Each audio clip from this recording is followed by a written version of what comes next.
Monsieur Catois, est-ce que ce soir on assiste à la renaissance du Parti socialiste dans la ville de Clichy, perdu autrefois?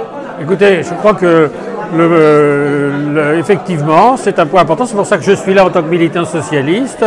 Il y a maintenant une tête de liste, une constitutionnaliste. Alors je suis là en supporter, mais c'est pas non plus moi le souffleur de la liste. Bien sûr, je leur ai donné tous les dossiers que je gardais, ils peuvent plus être dedans, mais aussi j'ai entendu ce soir des idées nouvelles, et c'est ça qui me paraît effectivement important. Mais le Parti socialiste, dans l'élection locale, a toujours été en situation crédible. Je crois qu'il faut faire complètement différence avec ce qui se passe au niveau national. Et je suis beaucoup dans Clichy aujourd'hui, effectivement. Est-ce qu'il renaît de ses cendres restant Écoutez, moi, je ne vais pas m'exprimer au nom du Parti socialiste. Moi-même, je suis militant, mais je ne suis pas porte-parole du Parti socialiste. Donc ça vous poserait la question aux socialistes. Moi, c'est pas mon sujet. Mon sujet, c'est Clichy. Et les gens me parlent beaucoup.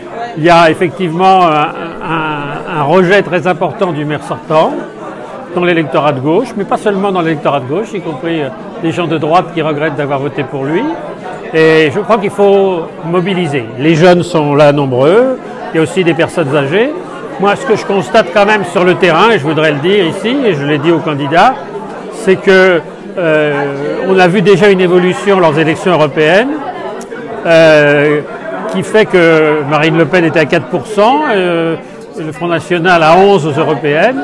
Et moi j'invite les électeurs de gauche à voter socialiste, car l'enjeu, ce que j'entends le plus aujourd'hui, c'est pas les socialistes, c'est des gens qui disent qu'ils vont voter Marine Le Pen au présidentiel. Et je l'entends beaucoup dans Clichy, particulièrement dans le quartier Beaujon, et je pense que c'est des gens qui souvent avaient voté pour Mélenchon. Donc je crois que c'est l'électorat populaire qu'il faut garder à gauche et ramener à gauche à Clichy, mais aussi des gens qui ont pu être séduits par Macron, qui sont en marche ou qui l'ont été. Et je crois qu'il faut Clichy, le rassemblement de la gauche est nécessaire. Deuxième tour, malheureusement, il n'a pas pu avoir lieu en 2015, ce n'était pas le fait des socialistes, mais ce n'est pas suffisant. Il faut aussi qu'une partie du centre droit, de la société civile s'allie. Donc je crois qu'il faut éviter aussi le sectarisme, faire preuve d'une grande ouverture, mais c'est ce que je sens ici. Gilles Catois, est-ce que vous pensez que la reconquête de la ville par les socialistes ne relève pas de l'impossible? Je ne crois pas qu'il faut mettre ça comme une reconquête par les socialistes. Je crois qu'il ne faut pas s'y prendre comme ça. C'est une reconquête par une équipe qui assume, une équipe de solidaires, qui est aussi pour le développement durable, pour un certain nombre de valeurs de gauche, effectivement, qui se retrouvent dans le socialisme. Mais je crois qu'il ne faut pas en faire un enjeu de politique nationale. Restons justement à l'échelon local, dans Clichy. Qu'est-ce que les valeurs de gauche aujourd'hui à Clichy? Les valeurs de gauche à Clichy, c'est d'abord la solidarité. Il y a une gauche à la fois socialiste, mais aussi il y a une forte tradition de christianisme social. Saint-Vincent-de-Paul, curé de Clichy, la JOC qui a été fondée à Clichy. Donc la solidarité, ça fédère beaucoup plus que les socialistes, les communistes et toute la gauche. C'est vraiment l'identité clichoise de faire en sorte qu'effectivement, on fasse venir une nouvelle population, et je l'assume, puisque les 2/3 des programmes de logement qui ont été livrés, c'est moi qui ai lancé les permis, mais sans chasser la population. Et les jeunes qui sont là ont le sentiment qu'on veut les pousser vers la sortie, soi-disant, pour changer la sociologie de Clichy. Donc la mixité, c'est d'avoir à la fois des milieux populaires, mais aussi des classes moyennes, aussi des actifs, des créatifs dans le domaine culturel. Et c'est ça la force de la mixité de Clichy.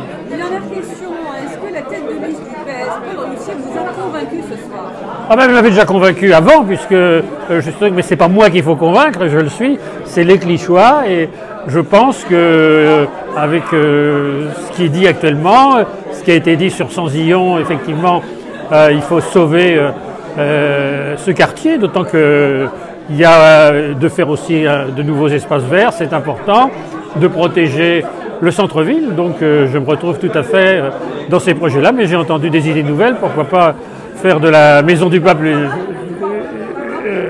une médiathèque. C'est une hypothèse que nous n'avions pas envisagée, nous avions d'autres projets, mais il faut aussi qu'il n'y ait pas que la recopie des programmes précédents, qu'il y ait des idées nouvelles, et je pense que c'est bien aussi de lancer des idées nouvelles.